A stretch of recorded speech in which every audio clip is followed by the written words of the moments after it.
আউযু বিল্লাহি মিনাশ শাইতানির রাজিম। বিসমিল্লাহির রহমানির রহিম। চিশতি হোমিও হল নকলাসের পরে পক্ষ থেকে আমি ডাক্তার প্রভাষক এস.এম. মাজিদুল হাসান আপনাদের ঈদুল আজহার আন্তরিক শুভেচ্ছা জ্ঞাপন করছি। সেই সাথে দীর্ঘদিন পর আবার আপনাদের সামনে নতুন একটি ভিডিও নিয়ে হাজির হয়েছি। আমি আজকে যে বিষয়টি উপস্থাপন করব, বর্তমান সময়ে সবচেয়ে বেশি এই সমস্যাটি লক্ষ্য করা যাচ্ছে,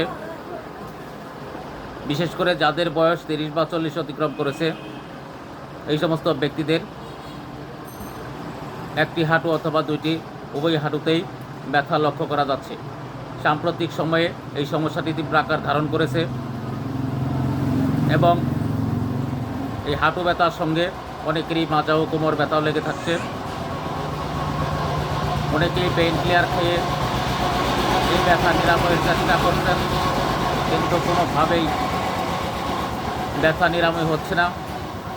আমি সেই সমস্ত ব্যক্তিদের বলতে চাই, আপনারা লক্ষণভিত্তিক সঠিক হোমিও ঔষধ সেবন করুন। অল্প দিনের মধ্যেই আপনার হাঁটুর মাজা কোমরের যে ব্যথা, যেটাকে সাইটিক কাপেইড অথবা সাইনোভাইটিস বলা হয় ইংরেজিতে, সেই সমস্যাটির সমাধান হয়ে যাবে। অথবা আপনারা সরাসরি আমার সঙ্গে মোবাইলের মাধ্যমে যোগাযোগ করে আমার ফার্মেসিতে আপনারা আসতে পারেন। সঠিক হোমিও ঔষধ যদি আপনারা সেবন করতে পারেন, আমি নির্দ্বিধায় বলতে চাই আপনারা এখান থেকে মুক্তি পাবেন ইনশাল্লাহ।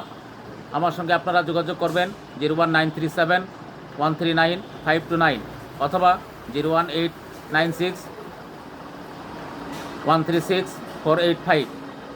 এই দুইটি নাম্বারে সার্বক্ষণিক খোলা থাকে, আপনারা আমার সঙ্গে যোগাযোগ করতে পারবেন।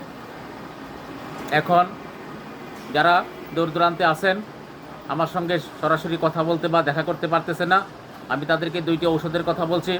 আপনারা যে কোনো হোমিও ফার্মেসি থেকে এই ঔষধ দুটি সংগ্রহ করে, প্রথম ঔষধটি হচ্ছে লিডাম্পাল। এই ওষুধটি 30 শক্তির আপনারা কিনবেন প্রতিদিন 2 বেলা। লিডাম্পাল সকালে খাবেন 3 ফোঁটা, সন্ধ্যায় 3 ফোঁটা, অল্প একটু পানির সঙ্গে আপনারা খেয়ে যাবেন। আর দ্বিতীয় যে ওষুধটির কথা বলবো সেটি হচ্ছে অ্যাসিড ফ্লোর। এই ওষুধটি আপনারা দুপুর 12টার দিকে খাবেন 3 ফোঁটা এবং রাত 8টার দিকে। যদি সঠিক নিয়মে খেতে পারেন, তাহলে আমি মনে করি আপনাদের হাঁটুর যে ধরনের ব্যথাই হোক না কেন বা যে ধরনের সমস্যাই হোক না কেন, উঠতে বসতে, হেঁটে যেতে, অথবা প্রচণ্ড ব্যথা হচ্ছে, হাঁটু ফুলে যাচ্ছে, এর সঙ্গে মাজা ও কোমরে ব্যথা হচ্ছে, হাড় ক্ষয় হয়ে যাচ্ছে, এরকম সমস্যা যদি থাকে আপনারা শীঘ্রই আমার সঙ্গে যোগাযোগ করেন। আমি আশা করি অল্প সময়ের মধ্যেই সঠিক হোমিও ঔষধ সেবনের মাধ্যমে আপনারা উপকার পাবেন ইনশাল্লাহ। আজ আমি আর কথা বাড়াইতেছি না, আবারও ঈদুল আজহার শুভেচ্ছা অভিনন্দন জানিয়ে বিদায় নিচ্ছি। আল্লাহ হাফেজ।